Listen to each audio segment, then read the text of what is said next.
The book is called Don't Burn This Book. That's the main headline of it. Thinking for Yourself in an Age of Unreason. We'll have a link on the Facebook page, on the YouTube clip, and also on the iTunes clip as to where people can get it in New Zealand.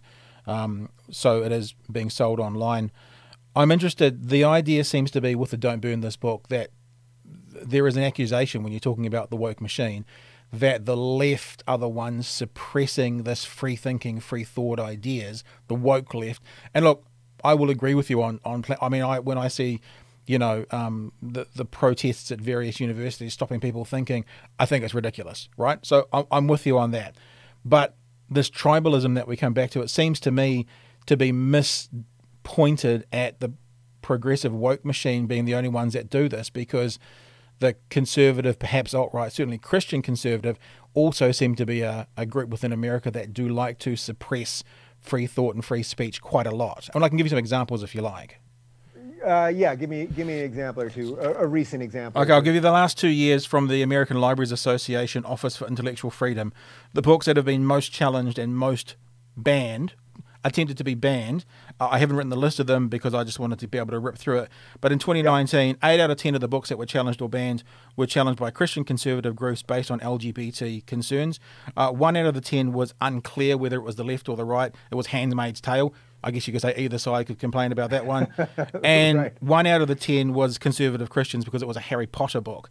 The year before that, 2018, this is from the ALA, the American Libraries Association, 5 out of the 10 of the most the books that were most tried to be banned or suppressed were from Christian conservative groups based on LGBT issues. 1 out of the 10 was from a Christian conservative group based on disruptive behavior, believe it or not. We're talking Captain Underpants. True story.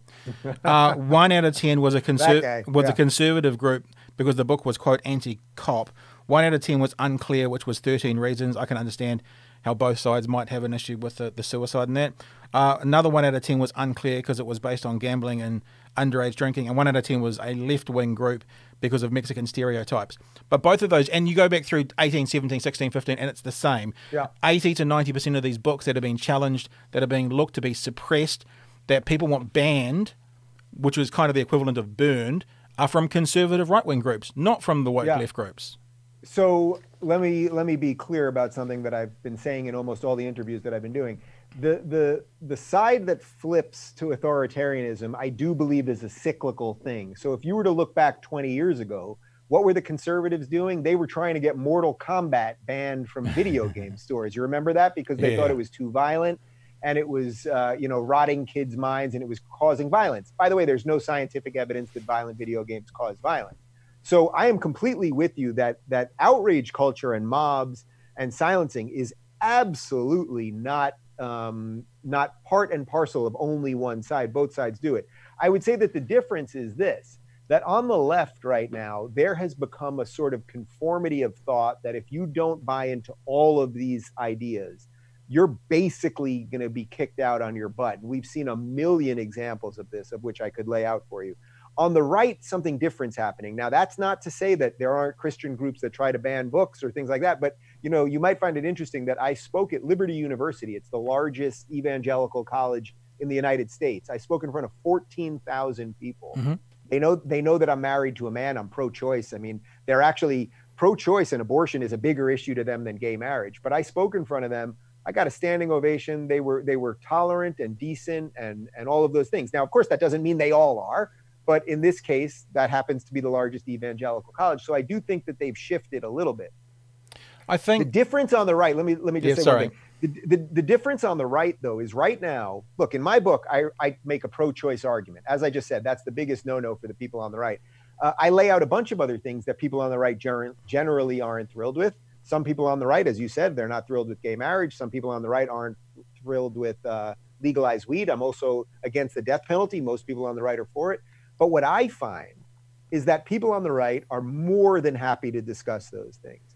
Glenn Beck, Dennis Prager, Ben Shapiro, some of our most popular and influential figures on the right, these are my friends. These are people who I sit down with and I break bread with, and we debate these things publicly and privately, and they're happy to do it. There happens to be right now, with a certain hysteria around leftism, there is a significantly less desire to debate ideas. And that is a problem. And the one other thing I'll say to this is just look what's happening on college campuses. If you're a conservative, you get booted off campuses and they'll drown you out and protest you and all that. Now, protest is within their right as an American, but I mean, if you do it violently or pull fire alarms, that's a problem.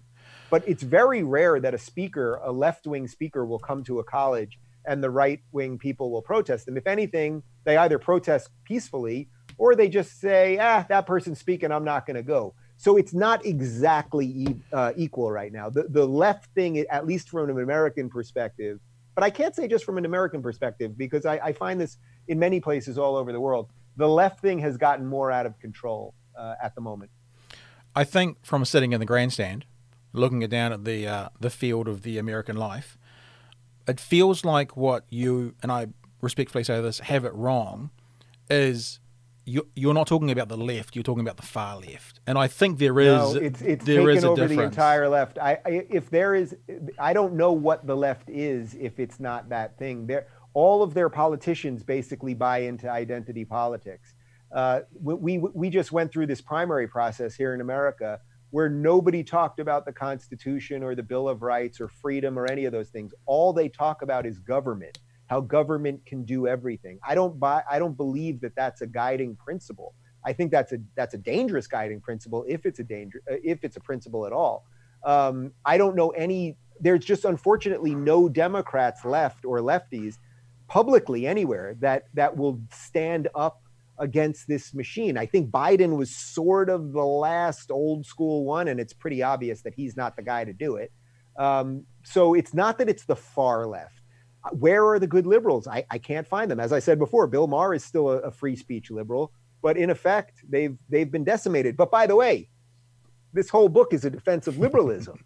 I mean, that's the point of the book. The book is a defense of liberalism. The book is a freaking rallying cry to the lefties to say, hey, guys, let's be liberal again. If that gets through to the lefties and there's suddenly a resurgence of liberalism, man, I will retire and be a happy man.